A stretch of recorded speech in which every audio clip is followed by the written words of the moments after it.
bought and paid for.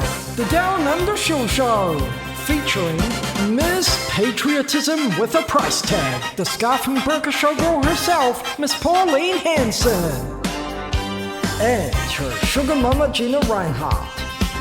Mr. Love, Lies, and Public Drunkenness, Footpath Romeo, Barnaby Joyce. Convicted, uncaring, in charge. It's the campaign rapist, Mr. Sean Black. Potty mouth conspiracy served extra loud. It's the White Hat's wild card, Riccardo Bosi. Also starring Mr. One Topic, Malcolm Roberts. Israel. And did we mention Israel? Charming, cheerful, and cashing in. It's Monica Smit. And our very own Kiwi version, Miss Glamour, Glitter, and Grift, Chantelle Baker. With cameos from Mr. Killing Kids and Counting Views. IDF Blowhard, Avi Yemini. During her One Nation maiden speech in 2016, Pauline Hanson made it plain. We have to stop the rorts, mismanagement and abuse of our taxpayer-funded services, whether it be welfare, health or education. If you want to access these services, then apply for an Australian identity card. You must prove you are entitled to apply for the card on a point system. There shouldn't be any complaints because applying for a $30 mobile phone plan is the same, so I won't accept do-gooders complaining about people's privacy. The card will have an identification chip, a photo and electronic fingerprint. If we are ever going to pull back our deficit, we must stop the thieves. If you are not prepared to apply for the card, that is your choice, but expect to pay full price for doctors, prescriptions, and no more welfare handouts will be coming your way. You heard her. If you want to access these services, then you must apply for a biometric ID. Which services? Welfare, health or education. No benefit of any kind for the elderly or the disabled or the single parent of a young child. No affordable healthcare or medicines without a digital ID. And as she said, she won't accept complaints about privacy. Today, she opposes the digital ID bill in name, but she supports its function and practice. She quibbles about the legislation superficially, yet demands mandatory biometric cards to access welfare, health and education. And that's the real issue. If you don't have the card, you're locked out of essential services. No ID, no healthcare. No ID, no food support, no schooling.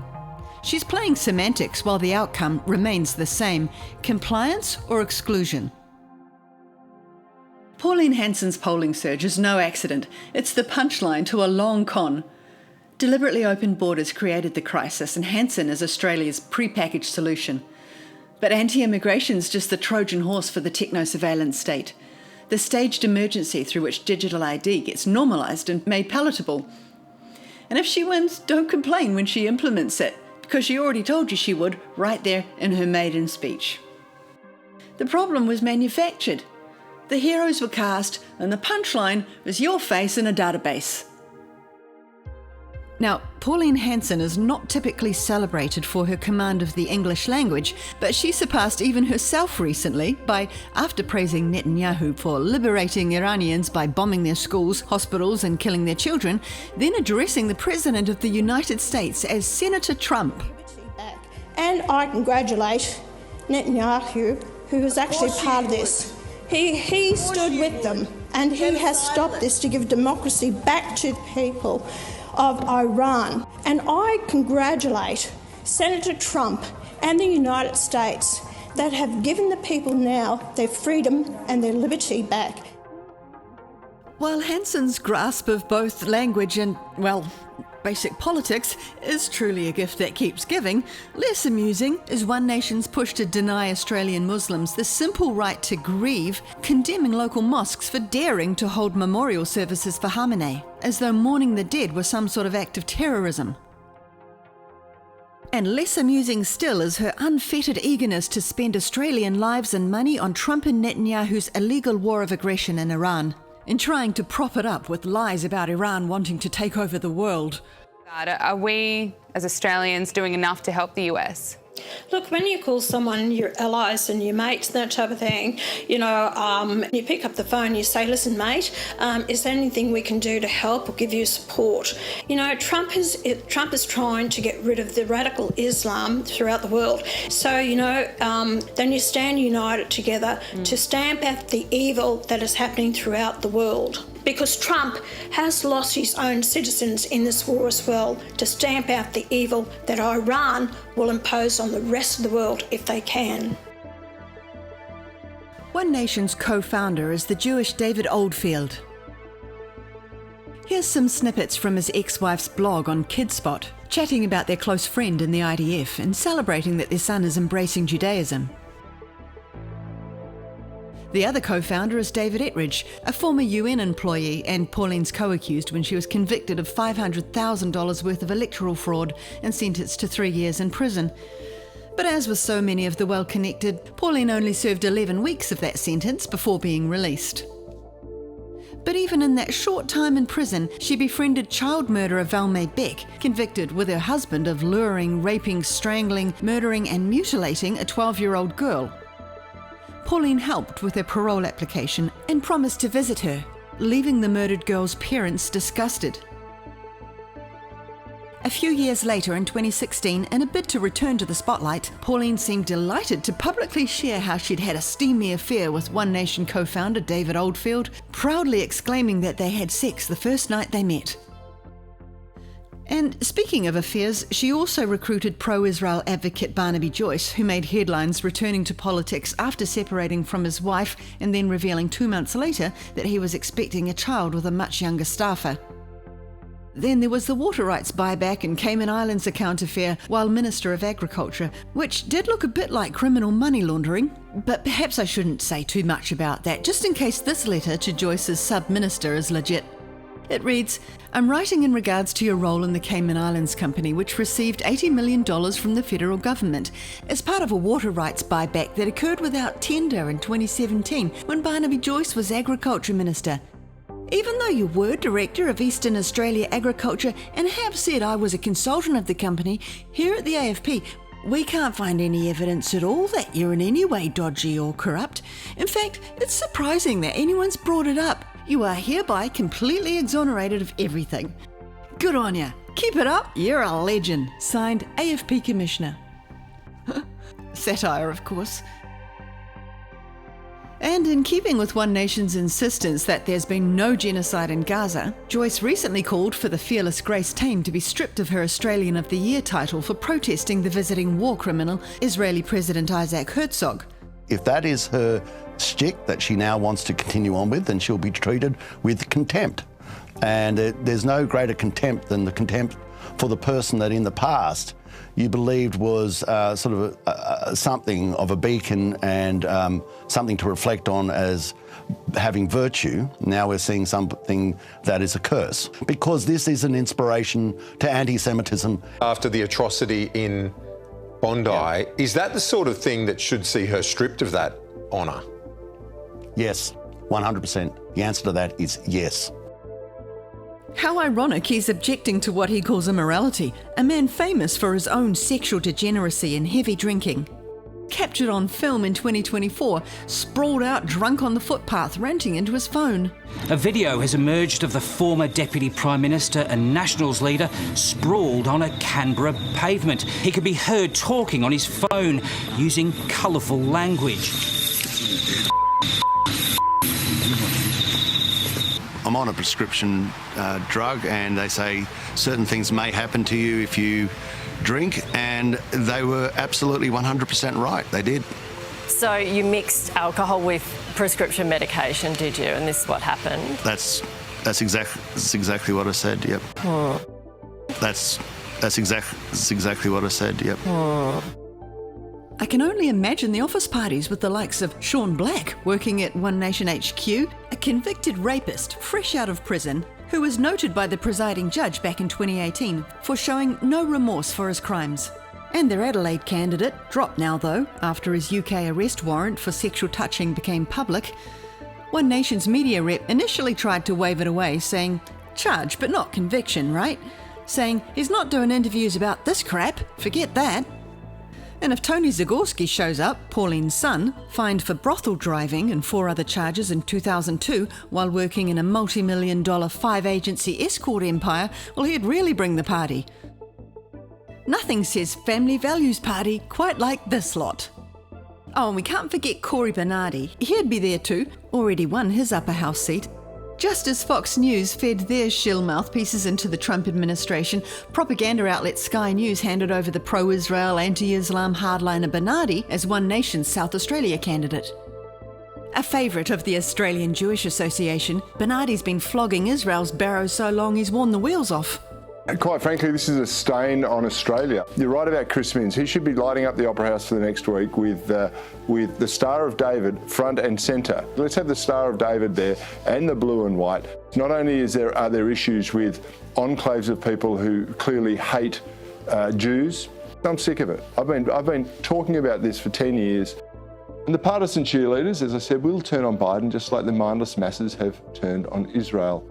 The rent-a-crowd protest movement has made a new market for Palestinian flags that they wave while chanting genocidal slogans about the Jews. And unsurprisingly, moves to suppress the response of the Jewish state to the heinous acts of terrorism by the elected government of Gaza are actually being led by the anti-Semitic tribe at the United Nations, using their own people as human shields. To my mind, Israel would have been more than justified in destroying Hamas even before the disgusting terror attacks of 7 October. Now, I think they're obliged to. Joining me to discuss the latest is Australian Jewish Association President Dr. David Adler. David, thank you for your time. Bernardi launched his political career alongside good friend Riccardo Bosi, handpicking him for his New South Wales Senate candidate. Bosi, the former Australian Special Forces Lieutenant Colonel, is a lying Zionist asset. Listen to him spouting his Q absurdity, pretending he believes it.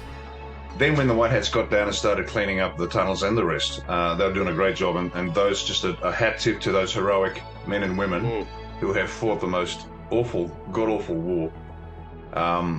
Even they were shocked to the extent and number of the tunnel systems under us. So it took a bit longer than anticipated. That's the information we've got. It just took a bit longer than they thought. So it just dragged on a bit, and people saying, why can't they finish? Well, they're cleaning out the sewers and they're getting the rats out of the system. But for my money now, it's over. They've capitulated. They know they're done. They're finished. There might be some low-level, useful idiots, but the fact that Don's coming to Oz, and this was going to be the centre of their operations for the next 1,000 years, that means the Citadel's been taken. We win, they lose. It's done. That's right, folks. Evil was defeated 5 whole years ago, and everything that you're witnessing with your own eyes is just your brain being dramatic. Like most Q shills, Bosi uses rage, intimidation and humiliation to shut down anyone who dares to challenge the White Hat's lie. How about the White Hat Alliance doing something about us being sprayed like bugs? They are doing what they can, folks. Do what you can fucking do. Stop waiting. If I hear one more fucking complaint about the White Hats, those fuckers have lost more men in battling things that you wouldn't even want to look at. Get off your lazy fucking asses. Do your fucking job. What have you fucking done recently? The White Hats are taking real casualties. Men dead, fighting in tunnels. Sorry it's not fast enough for you lazy pieces of shit that are too fucking lazy to vote on a fucking motion. Do your fucking job. They're doing theirs. And if it's not fast enough for you, well, how about you fucking do something? Wake up, go on, away you go, do something. You whinging shits, seriously, not fast enough for you, really. Fuck you, get off, leave, go away. And he's still at it. Just last month, martial law is coming. Go with it, folks, it's for your own good. And only America can lead the new global order. And Iran? Well, that's a White Hat's rescue mission, but they better fall in line or they can expect another visit from DJT. The easiest way for the White Hats to solve globally the similar problems, because Australia is just the same. The transition will be, in some countries there'll be a martial law will be implemented, because that's just necessary. Each country is in a very different position in terms of their capacity to take control of their nation. Australia, zero capacity. Now this is going to take a long time. Nobody but the US is in a position to do it. Now you guys are the leaders, it's as simple as that. This isn't regime change. This is anything but regime change. This is a short, sharp op, kinetic in part, or most of it's already happened, and it's up to the Iranians to save their country. Now, if they blow it, if they cock it up, well, they'll get another visit from DJT.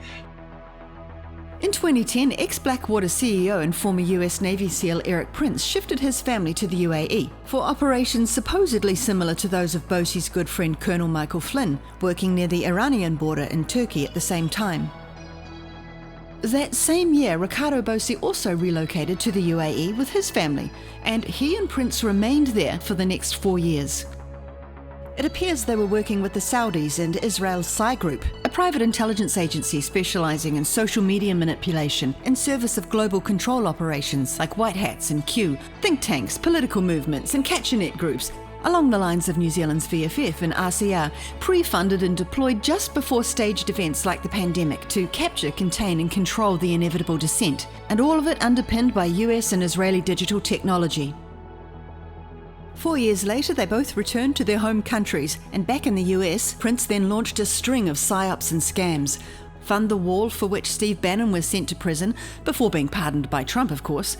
The new federal state of China scam, again with Bannon, as well as his mate Miles Guo, also now in prison for major fraud. The unplugged Freedom phone, cram-packed with Israeli spyware.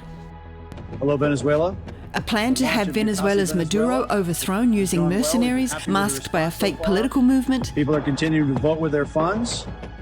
And a White House proposal to remove 12 million people from the US via a treaty of cession with no due process, no legal representation, no paper trail and no trace. In 2016, he brokered a meeting between Trump aides, emissaries for Saudi princes, and Joel Zamel, the Israeli intelligence operative who founded Psy Group, to organize Israeli-backed social media-based voter manipulation of the American public to help get Trump elected, for which the paedophilic George Nader paid Zamel $2 million. Psy Group's technology was derived from Steve Bannon's Cambridge Analytica voter manipulation tool, after Bannon entered into a formal partnership with them. Here's a clip from a Guardian investigation exposing one of these Israeli units. Reporters went undercover as prospective clients who wanted to delay an election in Africa. Open source, cyber, special operations, intelligence. We have thousands of profiles. Each and every one of them multi-layer. It means they have Facebook and Instagram and Twitter and YouTube channel and Telegram and whatever you want. Let's make one candidate together. Sophie Wilde. I like the name. British. Already she has email, date of birth, everything. Our investigation pointed to Team Jorge's work in countries all over the world. Prince and Bosi's 4 years in the UAE look like a Psy Group apprenticeship, absorbing and refining a model that each deploy on separate fronts. Prince then returned to embed himself in Trump's political orbit, and Bosi returned to Australia to turbocharge the Q and White Hats deception and establish himself as leader of the freedom movement, declaring himself and his followers the tip of the spear. We are going to be the tip of the spear for the rest of the planet. Tip of the spear is specific Jesuit and Freemason code used to designate vanguards of a coordinated strike and to have the masses enlist as soldiers under them. Here's Trump, predictably positioned as tip of the spear in a 1964 military academy photo. Although he's never served in the military, he repeatedly claimed that Masonic title. Bosi's book touts what he calls the 5 Pillars of Real Leadership, an unmistakable echo of Freemasonry's 5 Noble Pillars. But as we know, there's nothing noble about Freemasonry. As Chabad Rabbi Isaac Wise said, Freemasonry is a Jewish establishment, just another of their control mechanisms. And Bosi's constant accusations of others being Masons look less like insight and more like deflection. His father, Pino Bosi, also wrote a book called Checkmate, loaded with Freemasonry symbolism and themes, as well as Moon Crescent and Silent Bells, a story set in Israel, painting a seductive vision of a borderless world, a single, unified, one-world order. While Bosi's father was being made a knight commander and receiving accolades from the UN, his mother counted Gough Whitlam among her closest friends, the whole family moving comfortably among the elite. Bosi used a raft of techniques to establish himself as the central figure in Australia's burgeoning freedom movement. He launched a political party that was never anything more than a facade, remaining unregistered despite 3 years of promises and a fortune drained from his followers while harvesting their personal data. Because the party was never registered, it's impossible to know how much money he eventually fleeced. He platformed Michael Flynn to promote his sham party, despite Flynn's ties as a consultant to the Israeli cyber espionage firm behind Pegasus spyware, built by ex-IDF Unit 8200 cyber warfare veterans, the same operatives behind Eric Prince's unplugged Freedom phone, as I said, preloaded with Israeli spyware. Shock and awe statements kept Bosi's profile boosted and his followers stirred and agitated. "We'll hang politicians from lampposts," an unmistakable call to potential collective violence, therefore justifying increased enforcements. We talk a lot of white hat, black hat scenarios here. So my natural assumption was, this gentleman was heavily hooked up. The reality is, the intel that actually is coming through is Rhiannon, because she has a capability of manifesting. Whether it's to obscure his real connections or simply because he really is as unhinged as he appears, he says his white hat intel comes not from human sources, but from his third wife, who he calls his Welsh witch, and her channeling abilities. An odd admission for someone who bills himself as a Christian. That's because his Christianity, like everything else about him, is a facade. He's embedded with B'nai B'rith, the Jewish organisation devoted to the continuity of the State of Israel, the oldest and largest Jewish organisation in the world, who operate with a very similar structure to Freemasonry.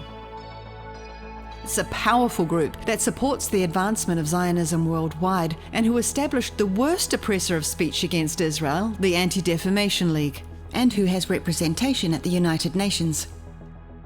Max Igan sums it up well. Riccardo Bosi had on the directives of the Australia One Party, and one of those directives was to ban Islam. Ban Islam. When you look at Islamic extremism, where does it come from? Most of it comes from Wahhabism, which comes out of Saudi Arabia. And who runs Saudi Arabia? Well, they killed the real king, King Faisal, in 1976, and they replaced him with the Saudi family, who are a Jewish family, who created an extremist version of Islam so the world would hate Islam. But this whole concept of Islamic extremism destroying the world, no, it isn't. It's Jewish extremism. I don't trust your stance on Islam. I don't trust the fact that you spoke at the B'nai B'rith. What are you doing speaking at the fucking B'nai B'rith? What are you doing hanging out with Jewish extremists? And no, I'm not anti-Semitic. I'm the first person to say you cannot hate all the Jews. But yeah, there is a very, very evil Jewish cabal that is doing some really bad things to us. And they hang out with each other at places like the B'nai B'rith. So what the fuck are you doing there? Riccardo Bosi is the kind of man who quotes Rockefeller and Netanyahu on his LinkedIn, which for most people would be a warning, but for One Nation's Corey Bernardi, it was apparently an endorsement. One Nation also has working ties with Avi Yemini, famous for his IDF recruitment gyms, and his pro-Israel mouthpiece Rebel News, which he uses to sell Pauline to the freedom community. In parliamentary history. Because I'm Pauline Hanson, I'm a threat to the establishment. Despite Pauline's zeal for Israel, the real Jewish community wants nothing to do with her. Yemini invited her and fellow Israel sycophant Malcolm Roberts to launch his Independent Jewish Council of Australia, held at his gym called IDF Training. Hanson and Roberts eagerly accepted the invitation, but when locals, including many Jews, realised it was effectively going to be an anti-Muslim pro-Israel rally, the backlash was so fierce that the event had to be cancelled. Roberts, of course, responded with a statement crying anti-Semitic Jewish persecution. Hi, I'm Malcolm Roberts and I'm in Rose Bay, Sydney with Dr. David Adler, who is President of the Australian Jewish Association. And David, you've been involved in, you're actually a medical doctor. Like most Zionist shills, Malcolm Roberts is another who exploited anti-jab mandate advocacy to gain the trust of the freedom movement before revealing his true Zionist motivations. Avi Yemini's longtime friend Monica Smit is another Israel advocate and active One Nation promoter. In late 2025, she organised an anti-immigration rally drawing about 600 people, with Hanson headlining and Yemini on media. Monica founded the St Kilda-based Reignite Democracy Australia, whose St Kilda office is registered to Moshe Alkman, a prominent Chabad Lubavitch Jewish figure and campaigner for Noahide law in Australia. Alkman's stepson is Melbourne's leading rabbi Yitzhak Muli, revered by the also Chabad Lubavitch Avi Yemini. Now, serious child sexual abuse is rife amongst Melbourne's Chabad Lubavitch Jewish community.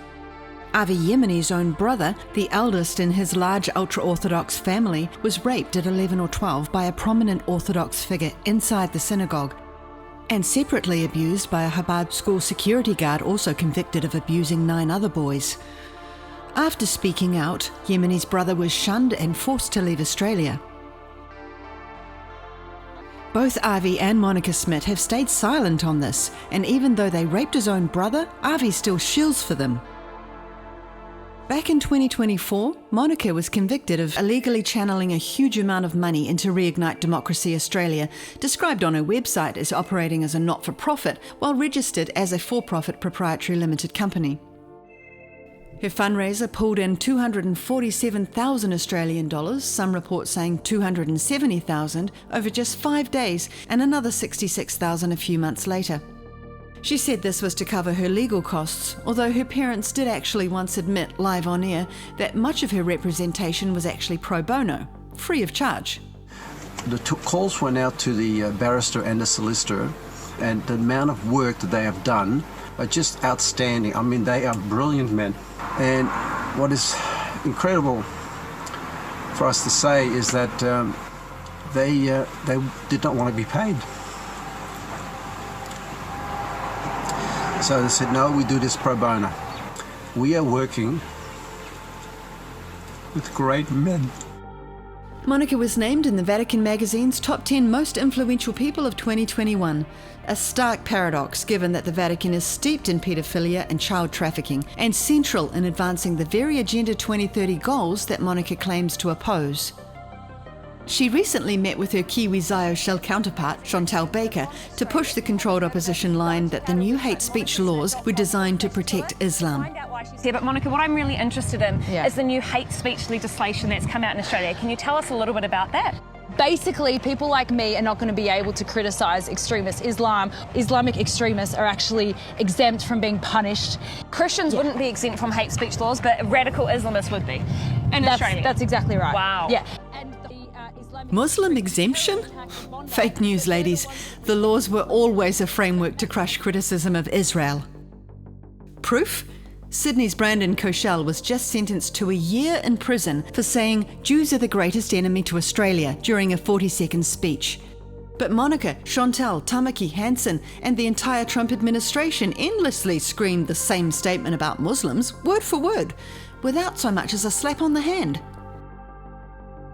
No arrests are being made for public criticism of Islam, but within only 2 hours of the new hate speech laws taking effect, Australian police were already making arrests for public criticism of Israel. This woman for simply wearing a t-shirt reading "From the River to the Sea," an offence now punishable with up to 2 years imprisonment.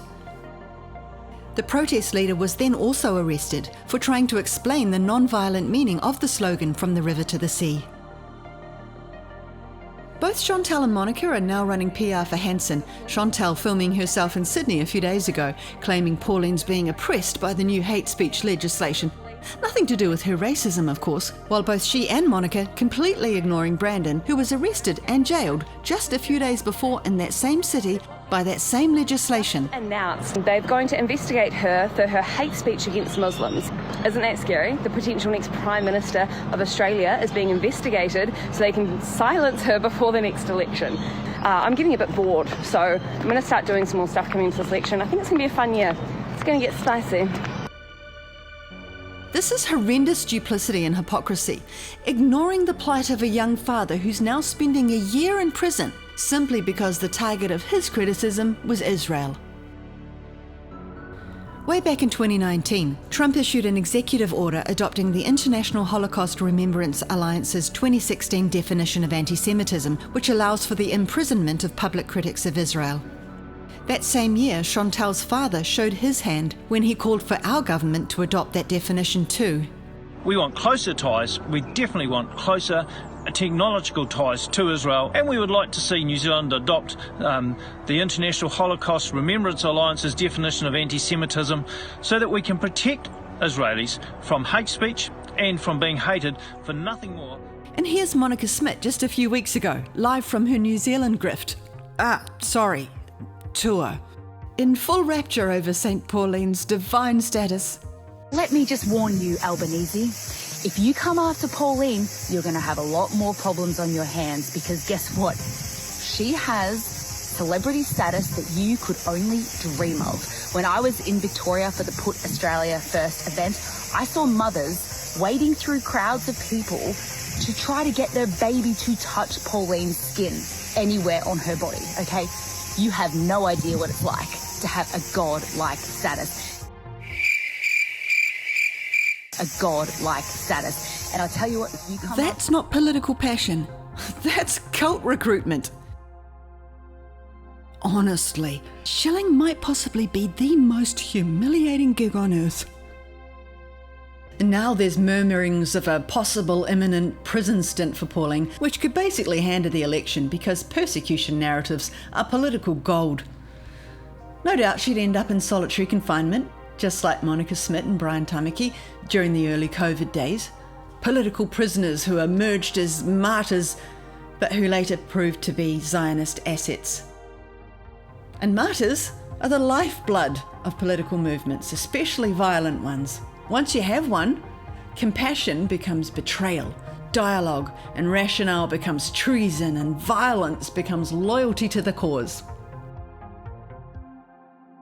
In 2024, Hanson told a fellow senator to pack your bags and piss off back to Pakistan.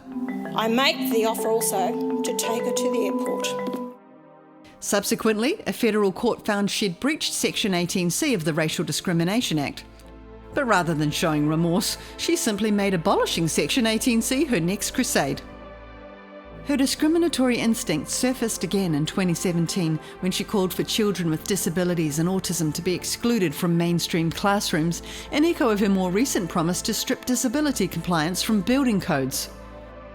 And on the issue of housing affordability, Hanson claims building new homes is not the answer, getting rid of immigrants is. But by stubbornly ignoring supply issues and discouraging new construction, One Nation is prioritising elitist investors who profit from scarcity. Unsurprisingly, Hanson rejects minimum wage increases, and just like the Trump administration, One Nation's consistently opposed better pay and working conditions for ordinary Australians. Pauline isn't hiding it. She is all MAGA, but with a Queensland accent and a fish and chip shop, smuggling in as much Trump as Australian customs will allow. She's already copy-pasting his policies. She supports banning communication devices and immigration detention, drug testing welfare recipients, decreasing availability of welfare payments, live animal export, reducing taxes for the wealthy, putting welfare payments onto cashless debit cards, as well as completely deregulated gas mining. But she opposes a royal commission into violence and abuse against people with a disability. And she opposes increasing funding for higher education and marine conservation, political transparency, workplace protections, protecting threatened habitats, housing affordability. She opposes calling for a ceasefire in Gaza and increasing access to subsidised childcare. In fact, every policy on this list is straight out of Trump's elitist playbook. Here's a map I stumbled across, clearly made by someone who's done their homework, fact-checked and peer-reviewed, of course, as completely accurate. Turns out One Nation improves nothing. Nowhere. A few of Pauline's hypocrisies. Court claiming a taxpayer-funded solar rebate on her home. The same woman who spent years demanding that government subsidies for renewable energy be scrapped. Railed against immigrants for 3 decades, then tried to immigrate to the UK in 2010, then cancelling because it had too many immigrants. Condemned nepotism and special privileges, then appointed her daughter to a $180,000 a year taxpayer-funded advisory role while living in Tasmania, and the senator she advises sitting in Queensland. Hollered about taxpayer waste and then billed taxpayers $9,000 for a chartered flight to a private college event, which, like many of her taxpayer-funded trips, conveniently coincided with One Nation fundraisers.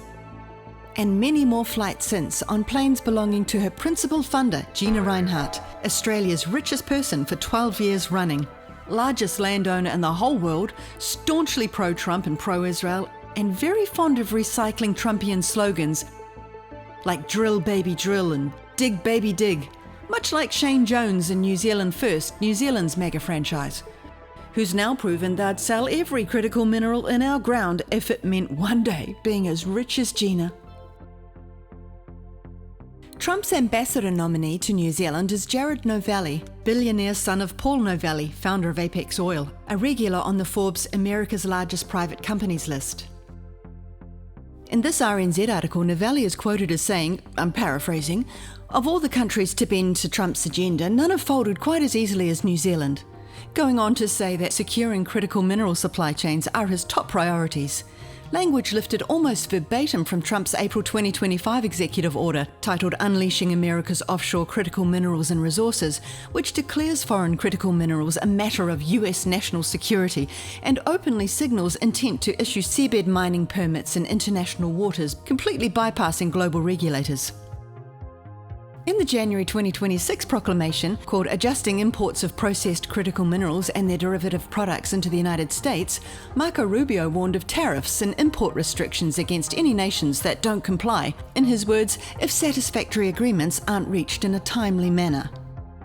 Resistance won't be a problem with New Zealand though. Luxon's already laid the groundwork with his Fast Track Approvals Act of 2024 and its 2025 amendment, creating what he calls express pathways for unrestrained foreign corporate raping and pillaging of New Zealand's seabed.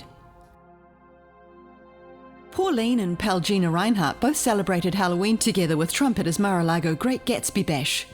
And then Hanson milked that moment for all it was worth, running One Nation fundraisers, where she excitedly recounted her time basking in the amber glow of the great Gilded One himself.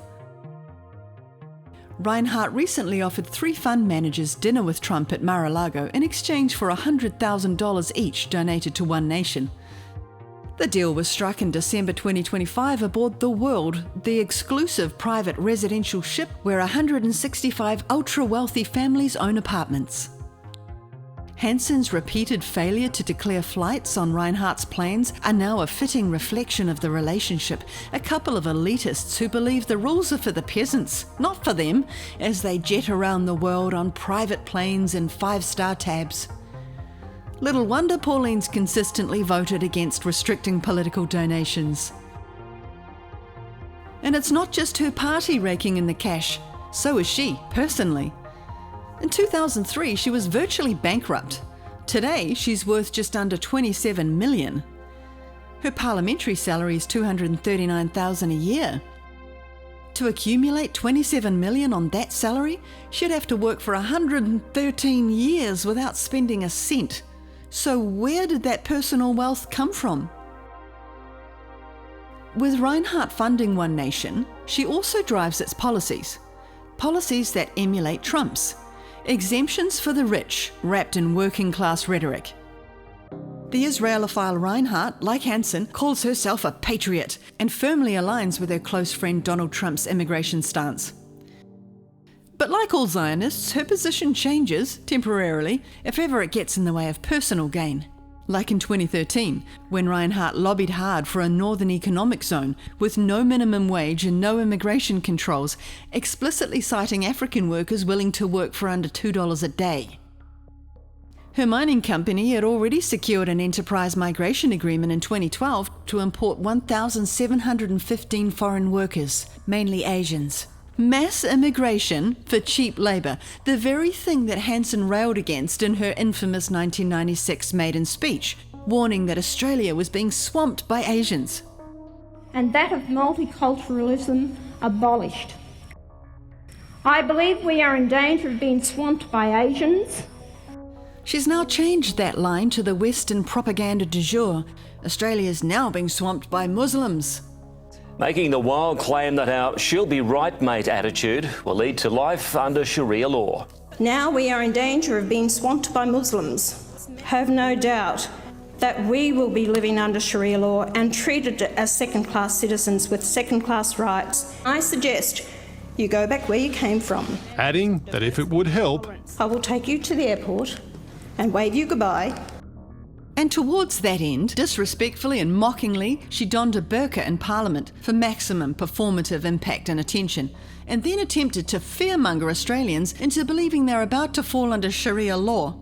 A totally irrational claim, but a common Zionist manipulation technique. The UN and our governments are not considering legislating Sharia law, but they are being asked by the Jewish Sanhedrin to legislate the Zionist Noahide laws.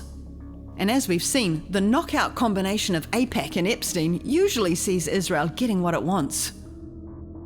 Reagan, Trump and Bush have all publicly endorsed Zionist Noahide law, which poses great threat to all non-Jews, specifically Christians. In 1991, George Bush Sr. signed a resolution recognising the Noahide laws of the Talmud, with its explicit permission for grown men to have sex with 3-year-old children, as the bedrock of society, declaring that Netanyahu's rabbi, Menachem Schneerson, is universally respected and revered. Trump, fellow Epstein Files buddy Howard Lutnick, Steve Bannon, and most of the Trump administration hold Schneerson in great esteem, despite his noxious statements that the soul of the Jew is holy and far superior to the soul of the non-Jew, which is evil, and that the Gentiles exist purely to serve the Jews. The Noahide Code includes death penalty to purify the non-Jew and save his soul, and so Trump's executive order mandating the use of the death penalty should not be trivialized, especially when he so frequently uses the phrase the Golden Age, the time that the Talmud describes as being when the Noahide laws are the law of the land, and all non-Jews are either dead or enslaved to the Jews. The Institute for the Noahide Code has consultative status with the UN and proposes a strategic alliance with the United Nations post-2030 agenda to promote the codification of Noahide law into national legislation. And Pauline's got you worried about Sharia law, which is not under consultation at all. Like I said, irrational Zionist fear-mongering propaganda. And speaking of the UN, don't fall for the fact that One Nation reject the climate change con and seem anti-UN. We're at the next phase now. A one world corporate government, CEO'd by warmongering billionaire Zionist technocrats, the very boots that One Nation licks. The Charter of the Board of Peace, set up to run this new overarching international government, doesn't even mention Gaza. Why? Because its intentions are clearly global governance. The Zionist Empire is quite happy for the UN to exit stage right. It's completed its mission, served its purpose, and now it's more of a hindrance. Too many voices, too much pushback. Why bother wrestling the UN into submission when you can just burn it down, granting membership to your new Board of Peace at $1 billion a pop? An example of that wrestle is when New Zealand co-sponsored a UN resolution condemning Israel's illegal settlements just recently, which thoroughly outraged One Nation's Malcolm Roberts, so much so that he called for immigration and economic sanctions against us, willing to torch Australia-New Zealand relations to defend the terrorist state of Israel's right to break international law. In January 2026, Roberts delivered a speech blending anti-immigration populism with outright fear-mongering, invoking the Bondi false flag attacks to demand deportations and border lockdowns and a nationwide security crackdown, warning of another Bondi unless action is taken urgently. Taking action against a real problem, Islamic terror. Australia will not be a safe and tolerant society again until the evil encouraged to fester in our beautiful country is cast out. We must call Bondi what it is, a radical Islamist attack on all Australians. Hamas attack in Israel, October 7, 2023, 1,180 dead. And now Bondi, which was not the first Islamic terrorist attack in Australia. Islamic terror is here, right here on Australian soil, and it's been here for 25 years. After going on to list many other fake Islamic attacks and falsely attributing October 7th deaths to Hamas, despite widely available proof that the IDF's Hannibal Directive was responsible for most, Roberts never once mentioned the genocide that Israel's committed in Gaza. Oh, it was a rousing speech and it hit its mark, but it was all based on lies, and he knows it. Bondi was not committed by an Islamic terrorist, that's obvious to anyone with 2 brain cells that still hold hands with each other. Bondi was committed by the same devils that one nation extols. Roberts and Hanson's rhetoric has nothing to do with national security or your safety. It's a Zionist strategy. Cultivate fear. As well as, especially here in New Zealand, exploiting resentments due to deliberate minority pandering and the publicising of iwi corruption to stoke that resentment and to normalise full-blown racism and division, fracturing the nation while justifying ever greater authoritarian control. The chaos was orchestrated by the same Israel-US empire-aligned forces that now position themselves as the solution. Immigration disorder is their current vehicle of choice, generating public demand for authoritarian responses, allowing them to consolidate power that they couldn't impose without some level of public consent. We have a disease. We vaccinate ourselves against it. Islam is a disease. We need to vaccinate ourselves against that. You think Pauline doesn't know that her statements like, "There's no such thing as a good Muslim," or that Islam is a disease we need to vaccinate against, will cause social fracturing? Of course she does. It's what she wants. Brian Tamaki called immigrants a parasitic infection at his last Bridge to Better protest, which turned out to be not much more than a Destiny Church service with a few hired extras loitering under a bridge. But anyway, good, kind, hard-working people being called parasites? According to that sick and twisted thinking, the Muslim fruit shop owner at Bondi who got shot twice while wrestling a weapon from a mass murderer, while armed police just sat and watched, and the Muslim security guard killed while shielding others during the 2024 Bondi Plaza stabbing, well, they're a disease. They're the sickness we need to be vaccinated against. Let that land for a moment. And when Hanson or Tamaki say these things openly, every outlet amplifies them and neither of them ever faces a consequence, because this is not bigotry running loose. This is mandated agitation, and it's so important that we understand that. These are assets operating with full impunity, bankrolled by oligarchs like Gina Rinehart, who builds her fortune on cheap immigrant labour, exposing the anti-immigration posturing for what it is, a ruse. A vote-winning mechanism built on engineered chaos, much like Winston Peters with his 2018 UN Migration Pact that dismantled our borders, now rebranding himself as our anti-immigration hero. The highest immigration approvals in Australian history actually came under John Howard. Here's the play.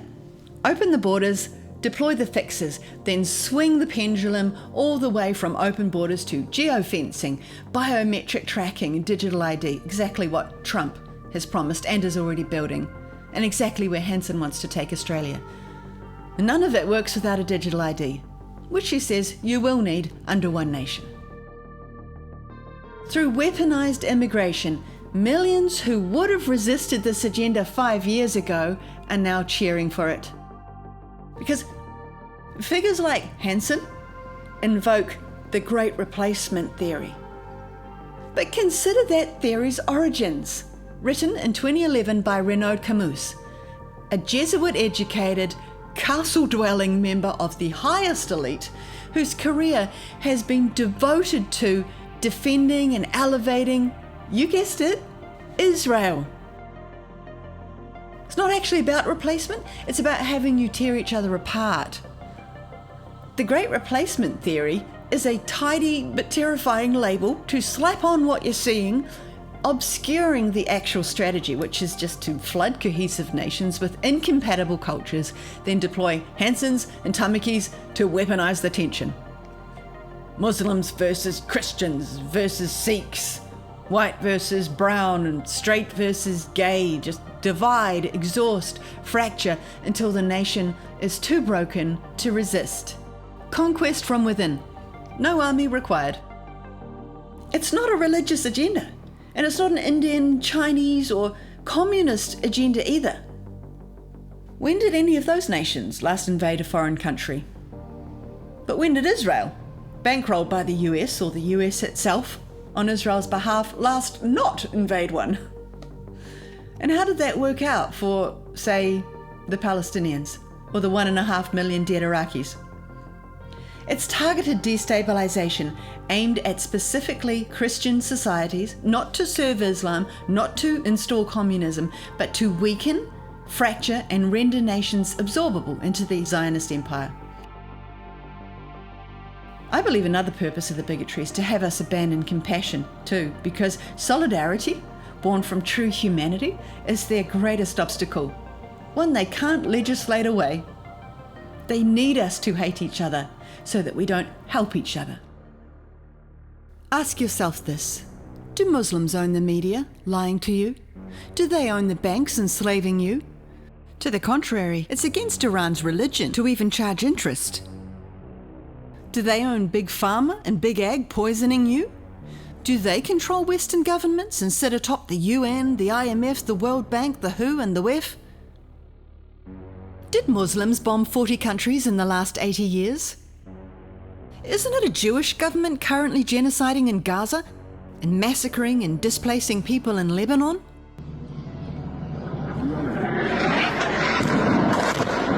Bombing apartment blocks for no reason with people still inside them. And isn't it a Christian government that's currently mass murdering Iranians and starving 11 million Cubans? I think Cuba, is in its own way, if tourism and everything else, it's a beautiful island, great weather. When will the United States do it? I do believe I'll be having the honor of taking Cuba. That'd be good. That's a big honor. Taking Cuba. Taking Cuba in some form, yeah. Taking Cuba. I mean, whether I free it, take it, I think I could do anything I want with it. You want to know the truth? They're a very weakened nation right now. And wasn't it a couple of Ashkenazis who ran the Bolshevik Revolution and its sadistic, monstrous genocide? And wasn't it an Ashkenazi Jewish apparatus that purposely starved many millions to death during Holodomor at the rate of about 30,000 people a day? And isn't it your Christian government that's trying to replace the food you eat with genetically modified poisons? The government will end the effective ban on gene technology in New Zealand. Today we're going to try to make it rain. Are Muslims spraying your atmosphere with compounds that deliver toxins into your soil, poisoning your food supply? And is it Muslims pumping sulfur dioxide into the stratosphere to deprive you of sunlight and vitamin D? And killing insects and significantly harming pollination with radiation and frequency? Do they put fluoride in your water? No. Iran, one of the world's highest IQ nations, knows better, and for that reason won't even fluoridate their own. Did Muslims give you the COVID scam? To the contrary. Ayatollah Khamenei once called it out as a population control project to establish the New World Order, and on state TV suggested that the virus wasn't actually real, but a politically motivated hoax comparable to the Zionist neocon false flag events of 9/11. He actually banned any Western-made vaccines, allowing only Iranian-produced. And for that, he was condemned by Western organisations for being a tyrant that was putting his people's lives in danger, and his attempts to warn the West with declarations that the vaccines made in the US and UK were completely untrustworthy were censored and hidden from all Western mainstream media. He tried to warn us, and his ban on Western vaccines may have saved millions of his own people. Is it Muslims who cut off the foreskins of baby boys without anaesthetic, suck their penis and swallow their blood according to the Talmud's instructions? Was it a Muslim or a Jewish Israeli who headed up the largest child sex trafficking ring in the world? And did Muslims run the Epstein honeypot? Did they leverage nations, buy politicians and engineer regime change by sex trafficking children? And did Muslims pull out the teeth of children so that they couldn't bite while being forced to give powerful old men oral sex? No, and neither did the Chinese, or Indians, or Somalians. The US and Israel is the unholy alliance that undergirds all of this evil. As Iran describes them, the Epstein class. The anti-Muslim agenda really hit the big time the day after the World Trade Center was brought down by Jews and Christians, but blamed on Muslims, with the launch of the so-called War on Terror. But shouldn't that war on terror be against those involved in bringing the towers down? Like the tower's leaseholder, the Jewish Larry Silverstein, who was never late to work except on the morning of 9/11, and the Jewish Howard Lutnick, who was also never late to work, except for that day, when 658 of his employees met their death, including his best friend and his own brother.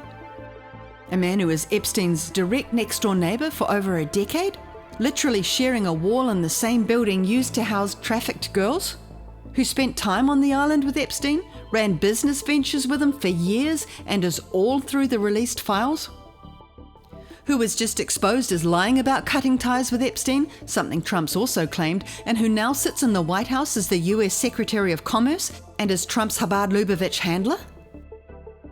The war on terror should be directed squarely at the American White House and the Israeli Knesset, because they are the child-raping terrorists.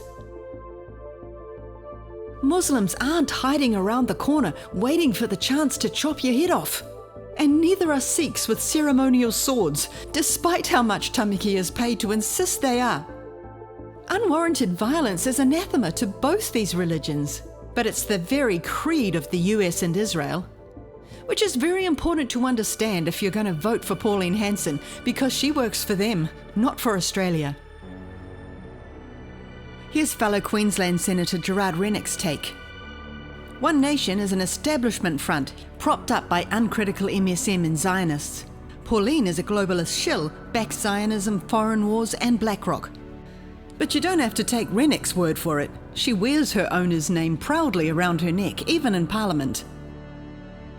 When you truly understand Israel's evil, and that if anyone wants to chop your head off and take over the world, it's them, and that your nation's starting to smell very much like Gaza to them, you realize that there is nothing more dangerous or immoral than aligning with the terrorist state of Israel. It breaks my heart to see that same thing happening in our country with the Jewish students who are mistreated on university campuses, to see that what is happening on our streets in Australia with the Palestinian protest marches, I think it's just disgusting. And to allow the Palestinians onto the UN Convention is appalling. It's un-Australian. It's un-Australian. It's un-Australian. Pauline Hanson's Australia First is as empty as Trump's America First. She serves US and Israeli interests, not Australians. She's a minion of the New World Order, herding you into Agenda 2030's techno-gulags through the immigration door.